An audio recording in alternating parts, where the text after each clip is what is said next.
Sur la pelouse poussiéreuse de Gaza, il faisait oublier le génocide.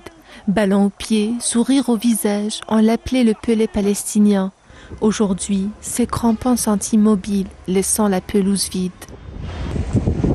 C'est dans une frappe aérienne à Rafah que sa vie a été fauchée. Avec lui, sa femme et ses 5 enfants, tout un foyer anéanti.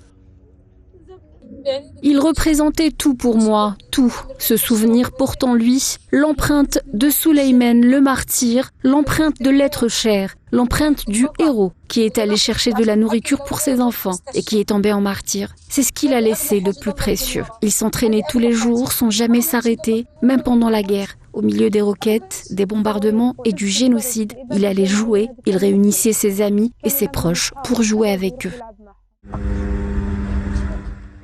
Sous cette tente, sa famille se recueille. Ensemble, ils se souviennent d'un joueur qui portait haut les couleurs de la Palestine, sur le terrain comme dans les cœurs. Un drame de plus dans un génocide qui ne cesse d'engloutir des vies. Il aimait le nom Pelé. Pelé était toute sa vie. Il aimait le nom Pelé partout où il allait. On l'appelait Pelé.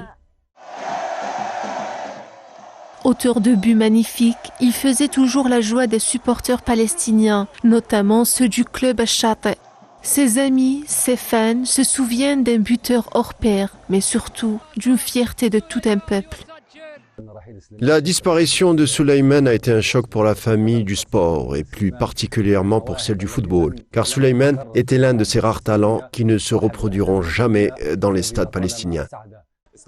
Souleymane était une figure importante pour nous. Les enfants du camp l'appelaient le Pelé de Palestine. Ce joueur était une gazelle. Lorsqu'il entrait sur le terrain, nous prenions plaisir à le regarder jouer. Tous les supporters palestiniens appréciaient le capitaine Souleymane Al-Ubaid.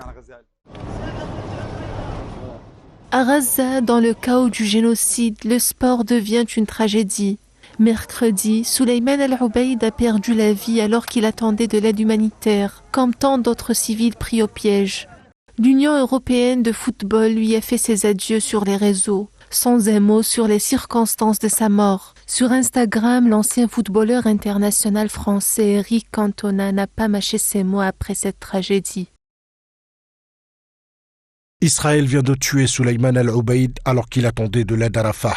Il était surnommé le Pelé de Palestine. Combien de temps allons-nous les laisser commettre encore ce génocide?